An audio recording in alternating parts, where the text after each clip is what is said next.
The sun blazed down on the upscale Northbrook shopping district, baking the asphalt of the massive parking lot. For most, it was a typical Saturday, filled with consumer therapy and brunch. But today, the air was cut by a sound that silenced the buzz of casual weekend commerce. A harsh, accusatory voice. Officer Derek Mitchell's hand was a pale knot resting on his service weapon, his eyes narrowed behind his sunglasses. He stared not at a weapon or a known suspect, but at a pristine, drop-dead gorgeous 1967 Ford Mustang, and the woman standing beside it. Keisha Washington, dressed casually in jeans and a simple blazer, the kind of clothes she wore when she wasn't wearing the robes of a superior court judge. "Step away from the vehicle now! I know you didn't buy this car!" Mitchell barked, the words echoing with a certainty that was chilling. Keisha moved with the practiced, slow dignity of someone who understood power, even as she was being publicly humiliated. Her expensive leather handbag slipped to the ground. She raised her hands not in surrender, but in compliance with an absurd, dangerous power imbalance. Around them, a circle formed. Phones suddenly were more important than shopping bags. A familiar, sickening choreography of modern policing began. "Place your hands on the hood," Mitchell commanded. "This vehicle matches a stolen car report." The metal of her father's meticulously restored car, the car that carried the warmth of family barbecues and his memory, was hot beneath her palms. A humiliation fire was burning in Keisha's chest, but her face remained a mask of calm. The judge was observing, cataloging, not reacting. Have you ever been judged by the color of your skin rather than the content of your character, even when you held more power than those judging you? Mitchell's internal monologue. A black woman in casual clothes driving a car worth more than a decade of my salary. My 12 years on the force taught me to spot inconsistencies. The math didn't add up. This was a career maker.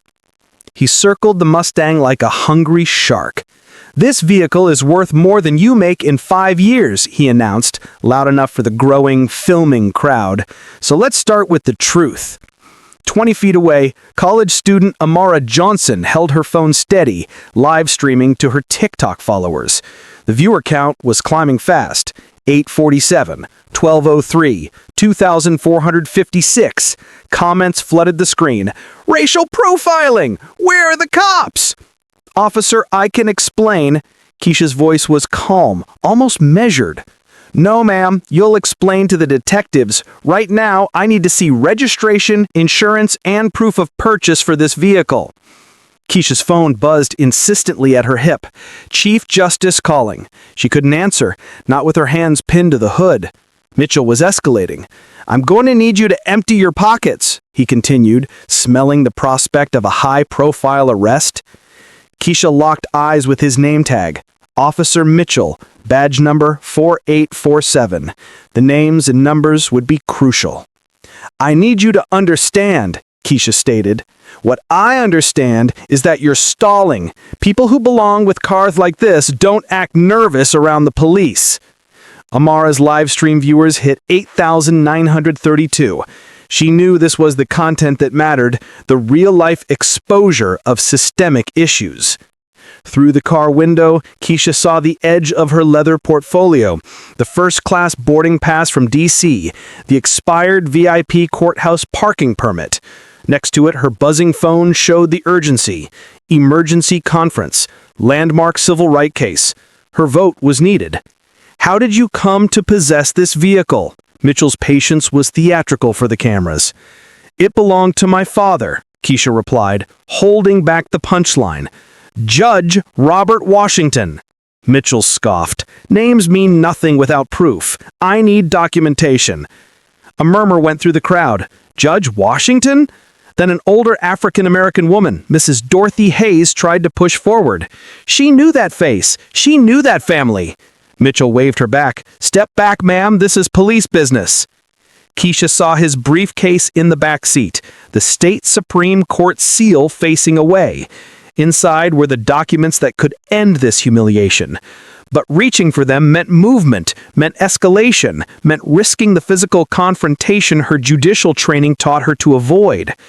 She was minutes away from making a crucial swing vote on police accountability measures. The irony was a bitter pill. The victim of profiling was missing the vote that could curb profiling. Mitchell keyed his radio, requesting a supervisor for potential vehicle recovery. Amara's livestream hit 12,847 viewers. The comments were an explosion of outrage. The wail of sirens cut through the Saturday air. 2 patrol cars rounded the corner, their blue lights painting the crowd in strobing shadows. Sergeant Reynolds emerged, 23 years of experience etched on his face. "What have we got, Mitchell?" Surveying the scene, the stunning classic car, the well-dressed woman, and the phone-wielding crowd. "Possible vehicle theft," puffed out his chest. "Subject claims the car belonged to her father but can't provide adequate documentation." Reynolds was uneasy. Something was off. "Ma'am, we're gonna need you to step away from the vehicle while we conduct our investigation." Amara's livestream viewer count exploded to 23,470. Comments flew. Hashtag racial profiling. Hashtag Black Lives Matter. Hashtag justice for Judge Washington. Wait, Judge Washington? Officer Therese, the backup, quickly established a perimeter, her own body camera recording. "Officers, I need to make a phone call." Keisha's voice carried the authority she used in courtrooms. "No phone calls until we complete our investigation. Turn around and place your hands behind your back." The crowd erupted in shouts. "She's not resisting! This is harassment!" Reynolds tried to de-escalate. "The documents are in my briefcase," Keisha stated, her voice carefully measured. "In the back seat." Mitchell moved toward the car. "I'll retrieve them for evidence." "That briefcase contains confidential legal documents," Keisha warned, the judge taking precedence over the suspect. The threat of violating attorney-client privilege and compromising sealed case files hit her hard. "Probable cause," he sneered coldly. "How about suspected vehicle theft?" Therese whispered to Reynolds, "Sarge, the live streams are going viral. We've got over 40,000 people watching this." Then Mrs. Hayes, the elderly woman, broke through the crowd. Her arthritic fingers finally found the right button on her phone. She recognized the photo. The Honorable Judge Keisha Washington, Superior Court. "Officer, that woman is Judge Keisha Washington of the Superior Court," Mrs. Hayes cried out, her voice a clarion call. "Her father was Judge Robert Washington. He drove this exact car for 20 years. Reynolds looked back and forth. Doubt clouded his face. Amara's phone showed 55,678 viewers. Local news vans were pulling into the parking lot. The situation was spiraling. "Ma'am, you're under arrest for failure to provide proper vehicle identification and obstruction of justice," Mitchell announced, pulling out the handcuffs. He was 3 years from retirement. This arrest had to save his career. "Obstruction?" Reynolds questioned. Mitchell cut him off. "Turn around." As Keisha turned, her father's voice echoed in her mind. "Sometimes the law fails us, baby girl, but we never fail the law." Mitchell's radio crackled, cutting through the parking lot. "All units, be advised. Courthouse security reports Judge Keisha Washington is missing from the emergency session. All control units should be alert for possible emergencies or kidnapping." Mitchell's face went white. Reynolds grabbed his radio.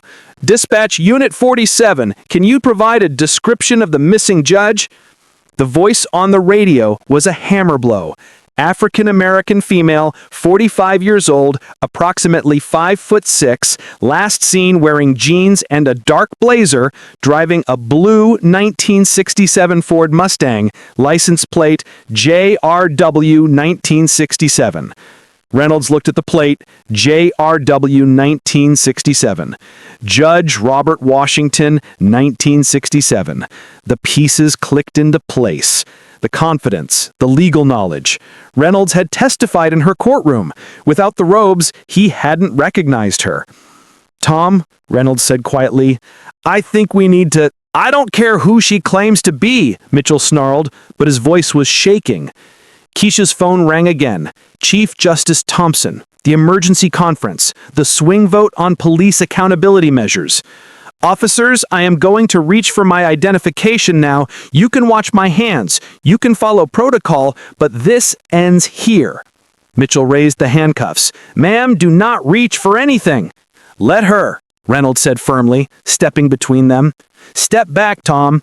The crowd held its breath. 53,000 viewers watched. Keisha slowly reached for the portfolio. The moment of truth. The leather portfolio opened with a soft, decisive snap. Inside, the camera lights glinted off the unmistakable seal of the Superior Court of California. Judge Keisha Washington, Superior Court, Criminal Division. The silence stretched. Mitchell's face transformed from self-righteous authority to dawning horror. Officer Mitchell, Keisha said, closing the portfolio,